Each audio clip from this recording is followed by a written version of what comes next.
আরে বাবা, হাল আরে খাচ্ছে দেখো। তুই সারাদিন শুধু খাস আর পাদিস। ইয়ে। তোর পাদের গন্ধে ঘরে টাকা যায় না, কি বলে বিভৎস তাই টাক তোকে তার কোনো মানে। মেয়ে পছন্দ করে না, ইয়ে তোর বাবা, বিয়ে হয় না। পাদের জন্য বিয়ে হয় না হালকে।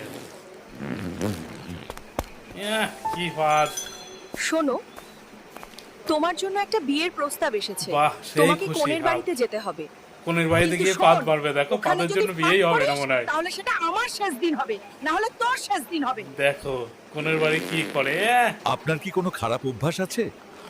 ও পেঁদে দেবে। না না, আমার ছেলে খুব ভালো, ওর কোনো খারাপ অভ্যাস নেই। বাবা, ইয়ে, আমি এই ছেলেকে বিয়ে করব না। সে সারাদিন শুধু পাদের, আর তার উপর গন্ধও এত বিশ্রী। যা বিয়ে ভেঙে ও আর সুন্দরী হালকে মহিলা। পাদের জন্য। হ্যাঁ, কোথায় যাচ্ছ? এসো, আমার সাথে বেড়াতে চলো। ওই ব্যাটম্যান, এ, মেয়েটাকে জ্বালাতন করিস না।